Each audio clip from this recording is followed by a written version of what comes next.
이 사건은 저희가 전해드렸었죠. 이혼 숙려 기간에 남편이 아내를 살해한 사건이 있는데 판결이 일단은 나왔습니다. 네, 그렇습니다. 굉장히 젊은 부부예요. 예. 결혼 당시에 이미 20대 초반이었던 아내는 21살, 남편은 23살 이렇게 어린 부부 사이에서 벌어진 일인데 결혼을 하고 나서 한 2년 정도 같이 살았는데 남편이 지속적으로 스토킹을 했다고 하고요. 아내가 끝내 이혼을 결심하고 이혼 소송이 진행되고 숙려 기간 중에 예. 남편이 아내를 성폭행하고 심지어는 그 성폭행 사실을 경찰에 알렸다는 이유로 이제 흉기를 이용해서 아내를 아주 잔혹하게 살해한 그런 사건입니다. 검찰에서는 무기징역을 남편에게 구형했는데요. 어제 1심 재판에서 징역 25년을 선고했습니다. 25년. 이 부분부터 한번 박선배 선생님 짚어볼게요. 이 아내가 성폭력을 당했다고 경찰에 신고를 했는데 이 내용을 경찰이 남편에게 알려주면서 남편이 앙심을 품고 저지른 사건이었거든요.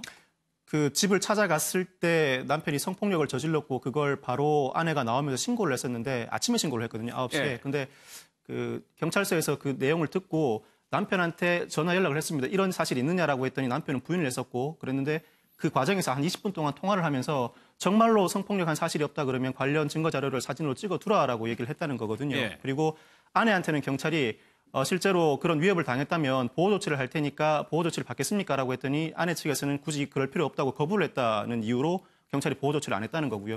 이러한 사정은 아내가 사망에 이르고 난 다음에 아내 유족 측에서 경찰로부터 사실관계를 전해 들었다는 건데 예. 경찰 입장에서는 남편이 부인하고 있는 상황이다 보니까 이걸 어느 한쪽 편을 들어서 어떻게 한다기보다는 양자가 취할 수 있는 조치에 대해서 나름대로 조언을 해준다고 해준 것인데 좀 오해할 만한 언사는 있었던 것 같습니다. 경찰이 굳이 관련 자료를 사진을 찍어 놓으라든지 증거 자료를 어떻게 확보하라든지 이런 취지의 그 조언까지는 굳이 할 필요가 없거든요, 사실은. 충분히 나와서 소명을 하시라 정도만 얘기하면 될 건데 굳이 그렇게 함으로써 남편이 그 사실을 알게 되고 신고했다는 사실을 알게 되고 바로 또 이어서 살인 범행까지 이르렀는데 그렇게 되기 전에 미리 소환을 해서 조사를 충분히 하고 소명 절차를 거치도록 하는 절차를 먼저 밟았어야 되지 않나 하는 아쉬운 분이 있습니다.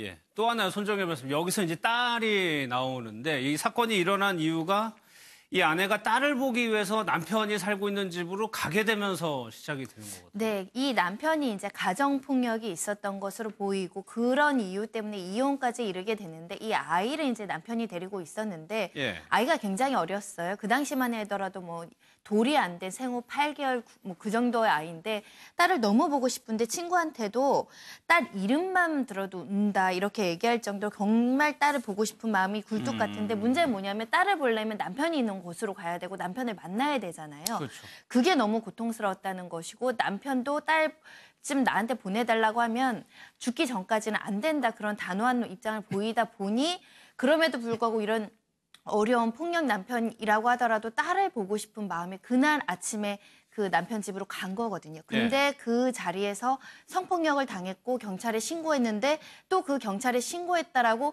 감히 너가 나를 신고를 하냐는 어떤 여러 가지 보복적 감정 때문에 살해에 이르겠다고 하니 아내 입장에서 생각해보면 수많은 가정폭력 거기에다가 협의혼 중에 스토킹까지 당했고 그리고 찾아갔는데 이런 성폭력을 당해서 경찰의 도움을 구했는데 도움받지 못한 억울함이 있지 않을까 생각이 들고요.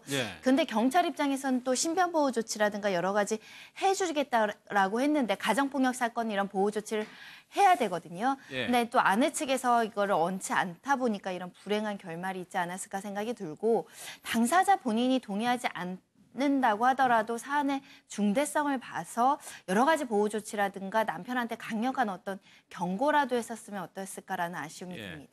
이 딸과 관련해가지고 이제 남편의 문자라든가 아내 친구의 문자가 공개되면서 더 좀 안타까운데 이 아이를 정말 보고 싶어 했었던 것 같아요, 이 안에서. 그렇죠. 당연히 아이가 보고 싶을 거고 그리고 이제 아이가 보고 싶어서 보고 싶은 마음이 컸을 텐데 이제 그거는 이제 소송을 통해서 이혼 소송 과정에서 친권이나 양육권을 가져오는 어떤 그런 과정들이 있을 수 있잖아요. 그런데 사실 이 사건의 발단이 됐던 건 아내가 딸을 보러 간 이유가 법원에서 이혼 소송 과정에서 숙려 기간에 아내에게 딸을 일주일에 한 번씩은 꼭 가서 만나라. 라고 이렇게 지정을 해줬답니다. 그러니까 법원의 어떤 지시였기 때문에 그날 그 자리에 남편의 집에 가지 않으면 안 될 상황에 이 아내는 놓이게 됐던 거죠. 딸이 보고 싶은 마음도 있지만 어쨌든 지시에 따라야 되는 그런 과정도 있었던 건데 이 법원의 지시를 따르려면 자신을 어떤 2년 동안 굉장히 상습폭행하고 괴롭혔던 남편의 집으로 갈 수밖에 없는.